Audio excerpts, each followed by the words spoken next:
Hello, this is Susan Bird, and you are listening to the Curated Conversations podcasts. In this series, East meets West and vice versa, we're exploring the new conversations taking place in and between Asia and the West on a variety of subjects. With me today is John White, who is Managing Director of Heitman, the global real estate investment management firm. He's an equity owner of the firm, and he serves on the group's Global Investment Committee. John leads Heitman's Asia-Pacific Public Real Estate Securities Group, and he also co-manages the group's global real estate security strategies. He has over 20 years of experience in listed and private equity real estate as well as property debt markets across Asia, and began his career as a real estate valuer at Landauer and Chesterton. And prior to Heitman, he worked as an executive at HSBC Asset Management as well as ANZ Banking Group. John received a BBUS in Land Economy from the University of Western Sydney, Hawkesbury, and a graduate diploma in Applied Finance and Investment from the Securities Institute of Australia. John has lived on and off in Asia, I think a total of about, what did he tell me, about 8 years in Hong Kong. And when he and I met in Hong Kong, he so impressed me with his thought leadership that I'm just delighted he's able to join us for this conversation today and share his views regarding Asia and the West. He's joining us today from Hong Kong. So welcome to Curated Conversations, John. Thank you very much, Susan.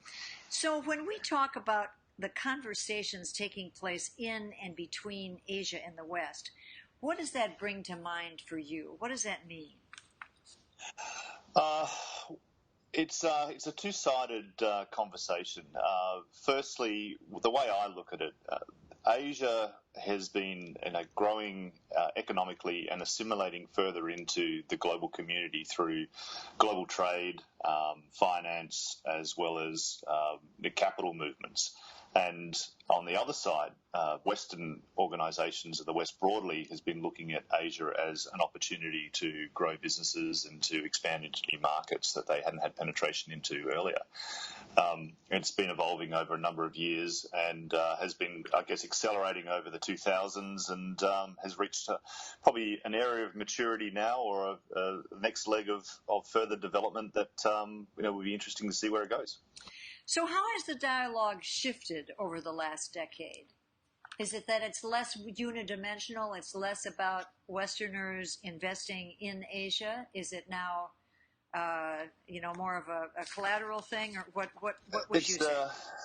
Yeah, I'd say it's a two-way flow. I think initially Western organisations had come to Asia to, sell that additional can of Coca-Cola or provide some sort of cheap manufacturing to the West. But I think as we've seen the rise of Asian economies over the last 20 years or so, there's been a massive shift of the wealth of the middle class, we'd call it now, across Asia, where internal consumption or the consumption of the residents of these countries is a major market in its own right. So these Western companies that have set up in Asia have obviously grabbed a foothold into these markets, but what they've done now is actually reached a point of maturity where they are, in some cases, the more dominant provider of services or goods in those markets. But at the same time, the manufacturing that has gone from the West, gone from the East, to the West, is now more likely to be used for domestic consumption. At least that's the hope of the Chinese government right now, right? Well, that's right. Yeah, the shift from investment to consumption, and that's happening. It's happening very slowly. There's an element of structural reform that needs to be, undertaken to rebalance that economy, and the jury's still out whether or not they'll be successful. But we can see from economic data coming out of China that, we've got retail sales that are still double-digit growth numbers. We've got wage increases, which are still continuing to, provide wealth to the middle class. And we've seen that manifest itself in terms of their shopping habits, buying, from buying commodity goods to buying washing machines and televisions, etc., smartphones. and going up the scale for real estate, so for buying houses and buying second homes, and then ultimately investing their capital into the West. And that's why I think one of the emerging trends that we've seen is this big capital shift of money coming from Asia broadly, but specifically in China, to safe haven markets or other countries where there are some opportunities to, protect wealth. So let's talk about what's on the mind of many who have an interest in China, and that is the recent slowdown, some call it a downturn, in the Chinese economy. What's happening, and how is the impact being felt in the real estate development and construction industries? I know you traveled the entire region, so what impact has this had? I think when you look back at the growth of China over the last 20, even 10 years, economic growth has been accelerating, or it was accelerating at like a breakneck pace. And I can't remember exactly what the statistic is, but pretty much like every year there was an economy the size of Ireland or Greece being added, or maybe even something larger every year to the Chinese economy. So growing extremely fast. And I guess the base effect of that is increasingly difficult to maintain that kind of growth rate. So we're talking about like a 10 to 12% kind of growth rate on something which was 50% of the size it was today, is a completely different number which is required to be achieved in today's terms. So we've seen double-digit GDP growth from China in the 90s and in the early 2000s, and now decelerating down to a growth rate of around about 6.5% or thereabouts. And the projections are for GDP growth to run in the 4 to 5% level longer term, which is just a reflection of the broadening base of the economy and the base effect of the size of the overall economy. Remember, China is now the second largest economy in the world, and on PPP terms, it's probably the largest. So I think you kind of looked at the slowdown of China as a natural extension of the evolution of its growth. And also the composition of the growth is quite different as well. I think, manufacturing, fixed asset investment led growth in the 90s and the 2000s was essential to bring the economy out from an agrarian society into a more manufacturing society. Now we're at this inflection point where China needs to become a services and a consumption-based society. And so it's going through that transition period at the moment. And it's a slow process. And unfortunately, I guess the rest of the world, being in the economic funk that it is right now, has created a bit of a headwind for growth in China. So manufacturing demand from the West, exports to the more developed economies around the world have naturally slowed down because the demand has slowed down as well. So the slack needs to be taken out by domestic consumption in China, and that transition is in effect right now. So what about the individuals in China? We know that this new middle class, which truly did not exist before, that those people who have been born, I suppose, in the last 30 years have been living in a place with, as you said, just really quite phenomenal growth. And all of a sudden, without it being as high as it has been, maybe somewhat frustrated. Do you see any of that? Is there an indication that people are suddenly discouraged because it doesn't continue forever? What's your thought about that? Yeah, I think there's a bit more conservatism, for people within China over the last few years. There's been a regime shift. So we've got, last few years we've had a new president, new premier, new way of doing business, new way of, communicating across the Chinese Communist Party, to the rest of the population as well. So there's a bit of that. I think, there is a bit of structural reform happening in terms of the way the country is managed. But I'd say, there's the indomitable spirit of people, and Chinese in particular. They always continue to find a way, as everyone does, to produce wealth and to grow. And I think what we're seeing is two economies, or maybe even three economies. You've got the traditional kind of rural part of the economy, which made up a large part of GDP. that's a smaller part of the pie these days. Manufacturing, as I said earlier, growing at breakneck speed.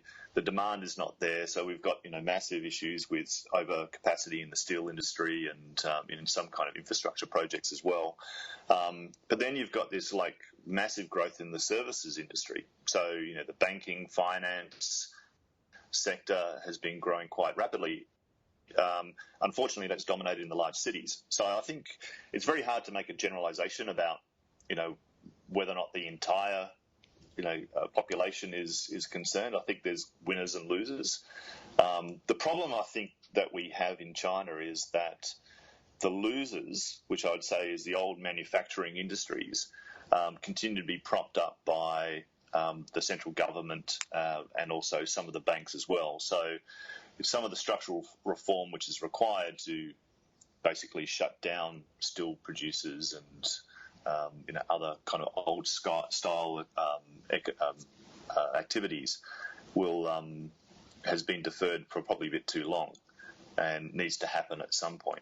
At the same time, China needs to open up economically to the rest of the world. So lifting of trade barriers, lifting of capital controls, development of a bond market, development of more sophisticated financial instruments, deregulation and of the financial services industry is what's required to kind of take China to the next level and be the powerhouse that it should be.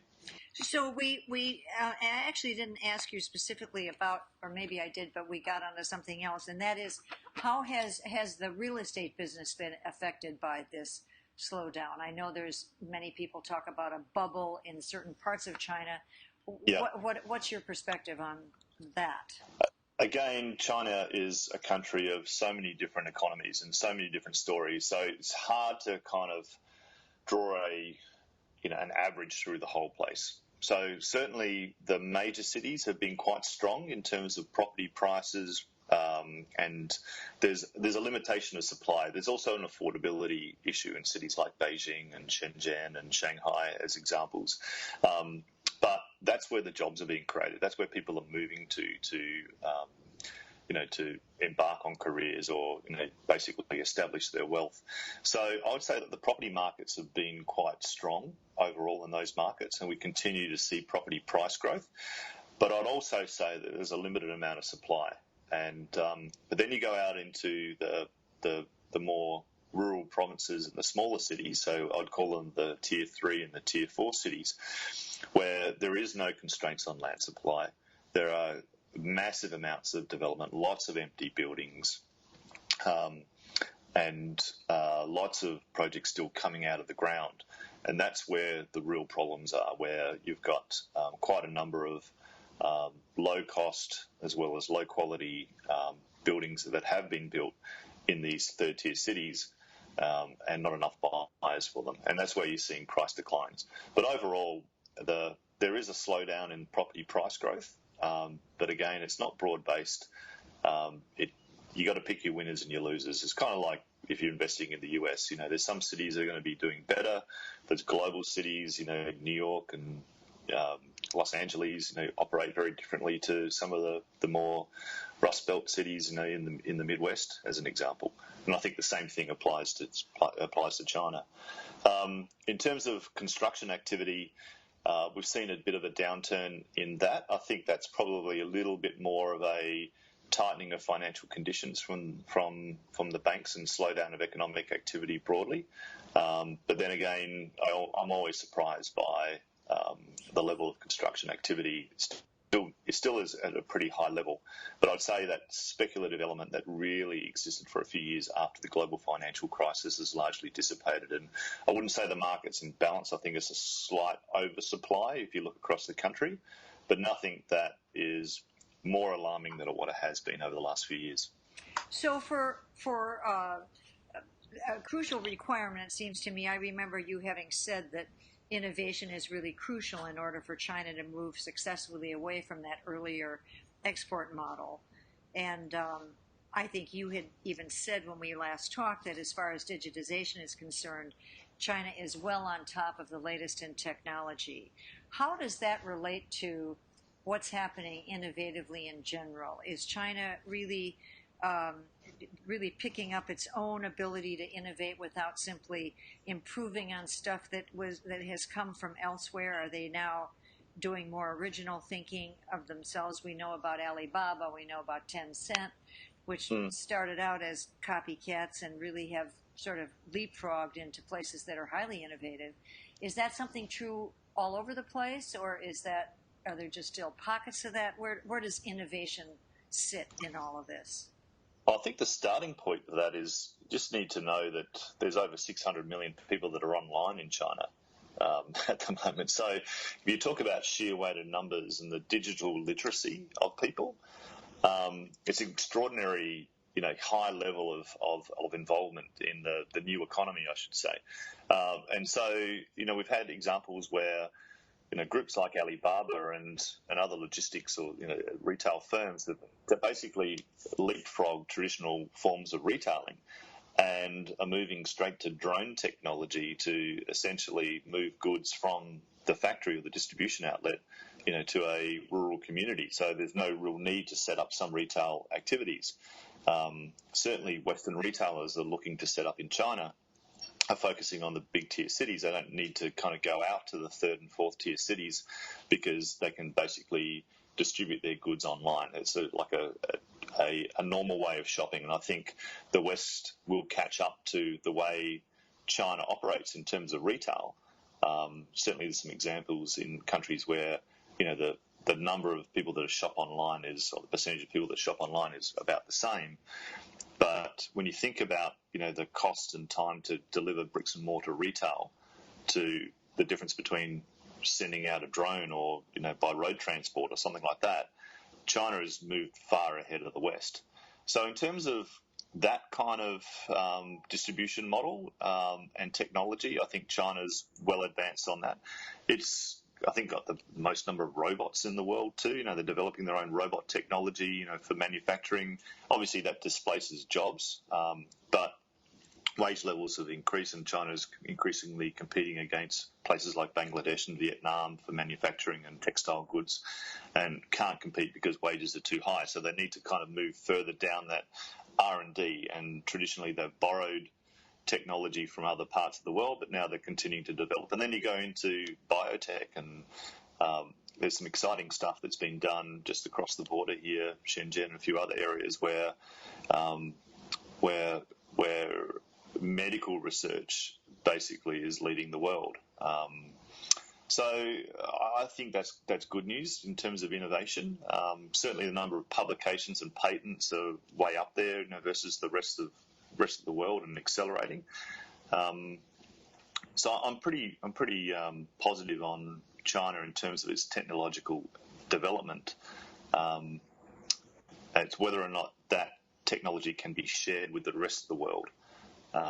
And I think one of the issues that Chinese companies do have when they grow, or when they're developing technology, is that they don't really have great penetration in other parts of the world at this point. And some people believe that the technology is inferior, and I think in some cases it is, but in some other areas technology is superior. It sounds as if I remember it wasn't that many years ago when we talked about innovation in China, and people said, well, the Chinese really view innovation differently than the West. In the West, it's something highly disruptive, whereas in China, it may be more of an evolutionary improvement on what's already there.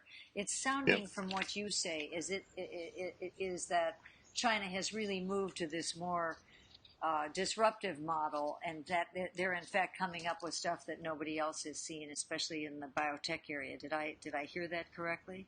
Yeah, well, maybe probably better to call it an enabler.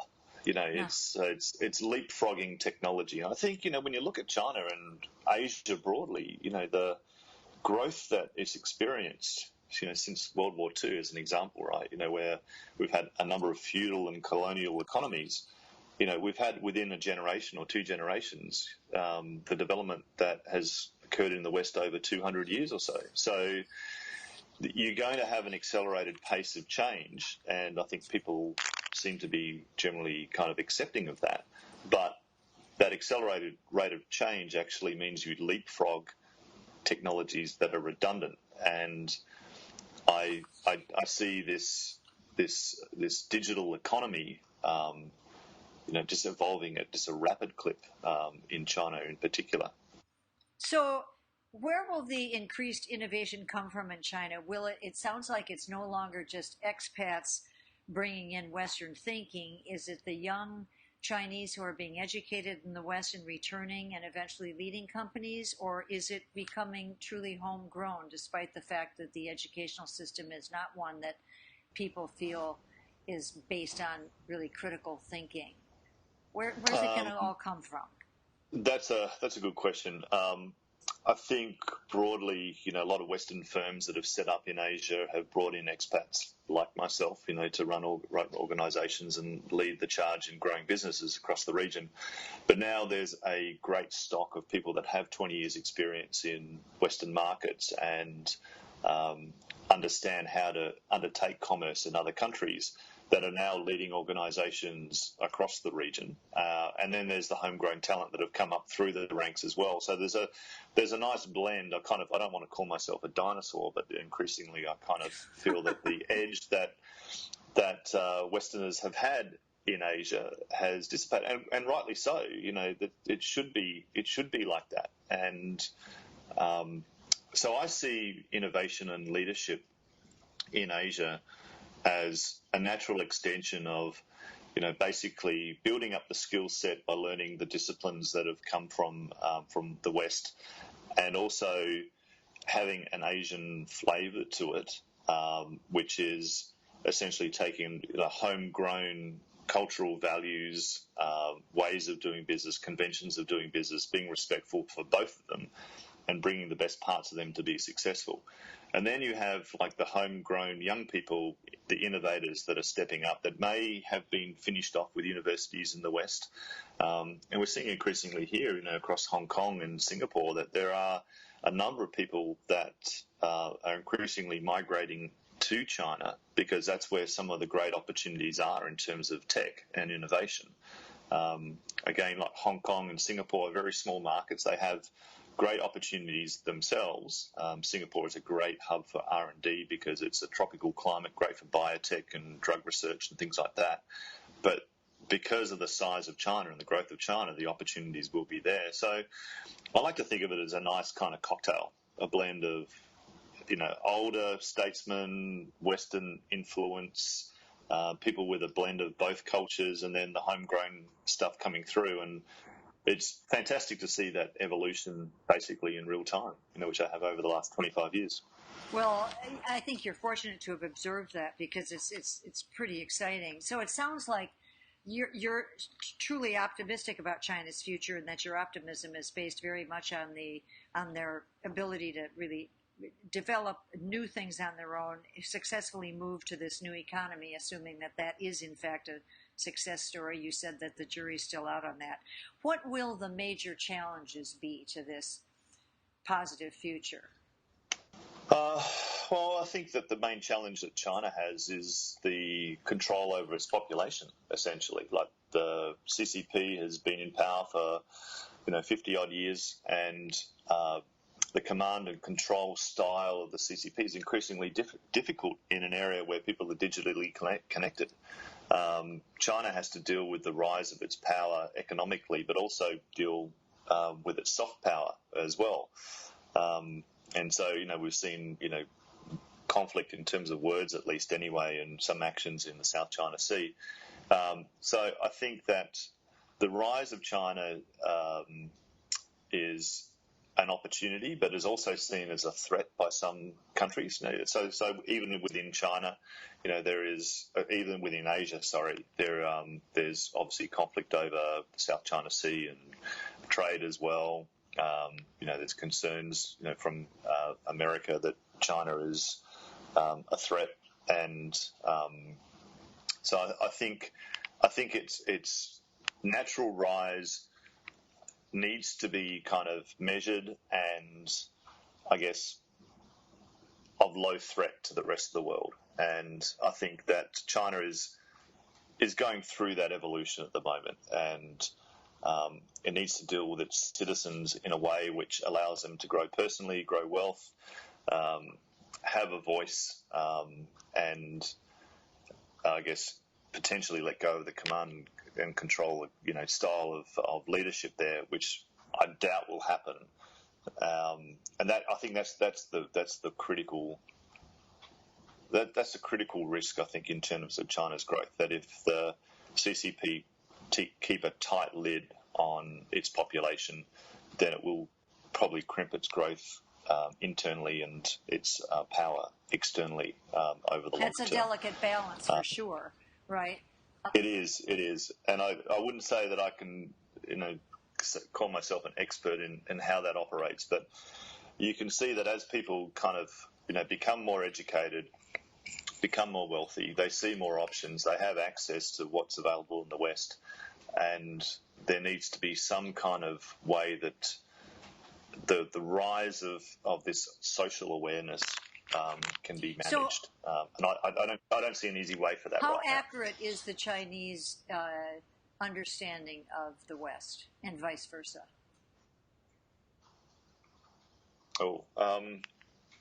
I think it depends on who you talk to. Obviously, people that have travel and are aware of the global community, are fine in that respect. There's a respect that goes both ways. I think those who haven't travelled to the region,